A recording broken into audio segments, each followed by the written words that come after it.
تخار از ولسوالی انگقله بابت مریضی آمدیم کابل. تشکری از دکتر سیبا میکنم، تشکری از شفاخانه امیری میکنم. سلام میشید. مادرکلان مریض بود، جایی نبردیم، شفاخانه دولتی بردیم، جا بردیم. تشکری از دکتر سیب و تاولای احمدزی میکنم که خدایش از دست آمدگی خدمت‌ها رو برم کرده.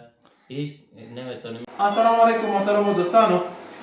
نن متاسفانه یو داسې ناروغ لرو چې د چپ سترګې یو تومور لري. دا تومور تقریبا 4 کاله کېږي چې هم په ظاهري ډول ناروغ ته ډېر عذاب دهنده و. د لازمو معایناتو نه وروسته د ام آر آی او د نورو معایناتو نه وروسته موږ دا ثابته کړل چې دا د سترګې داخل ته هم سرایت کړی دی. نو د ناروغ د ژوند د حفاظت لپاره موږ غواړو چې دا تومور لرې کړو. دا ډېر نادر واقعات دي، خصوصا په داسې لوړ سن کې چې پیښیږي، نو باید په وخت تداوي وشي. خدای نخواسته که په وخت تداوي ونه شي دغه تومور اوس بیخي غټ شوی ده. تاسو وینئ ډېر غټ شوی ده. نو خپله یوه سترګه متاسفانه له منځه ځي. مننه.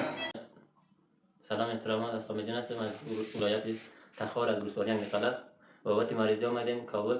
تشکری از دکتر سیبا میکنم، تشکری از شفاخانه امیری میکنم. سلام میشید. مادرکلان مریض بود، جایی نبردیم، شفاخانه دولتی بردیم، جا بردیم. تشکری از دکتر سیب و تاولای احمدزی میکنم که خدایش از دست آمدگی خدمت‌ها رو برم کرده.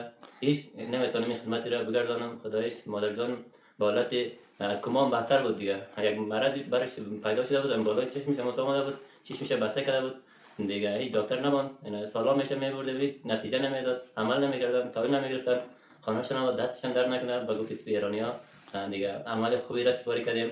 یعنی بخیرش 3 روز میشه دیگه بستر بودن، امروز مرخص میشیم. تشکری خاص از دکتر تاولای احمدزی میکنم و با تشکری از همکاراش میکنم.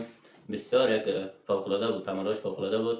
دستشون در نکنه. در خدمت هموطنان عزیز ما هستن اینا.